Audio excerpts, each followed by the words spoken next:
Have a vision. Think big. Ignore the naysayers. Work your ass off and give back and change the world. Because if not us, who? If not now, when? What is the secret to success? The long version is that I actually always had 5 rules. And everything that I did, I always used those 5 rules. And those 5 rules helped me to become successful in various different areas. And I believe that those rules can be applied to almost anyone and everyone. You don't need to be a bodybuilding champion. You either need to want to be a governor of California or to be an action hero or anything like that. If you want to excel in whatever you do, those rules are for you. It's that simple. Now I have to tell you right off the top that I always was very intense. As a kid already, I was very intense and I was very hungry. I always wanted to be the best. I always wanted to be number one. I always wanted to get to the top. I never believed in just getting by.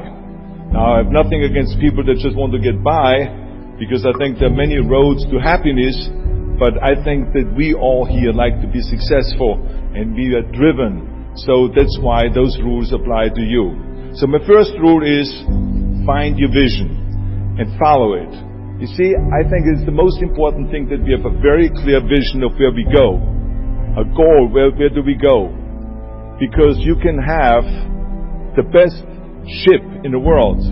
You can have the best cruise liner, but if the captain does not know where to go, that ship will drift around the world and out there at sea and will never end up anywhere. And this is exactly the way it is in real life. If you don't have a goal, if you don't have a vision, you just drift around. And you're not going to be happy.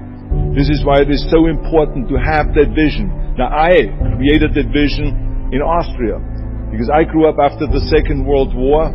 Austria, right along with Germany, lost the Second World War. Thank God.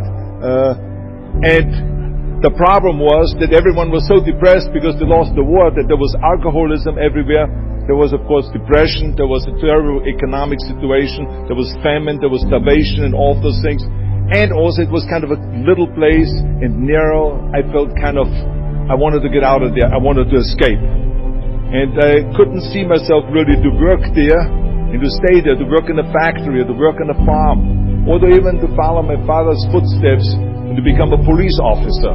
I couldn't see that either. As a matter of fact, that's what my parents wanted me to do. They wanted me to become a police officer and to marry a girl by the name of Heidi and to have a bunch of children and to run around like the Von Trapp family in The Sound of Music. But that's not what I saw. This was the vision of my parents, but not mine. And luckily, one day in school, I watched a documentary about America. And I found myself. I knew exactly that is where I wanted to end up. I wanted to be in America.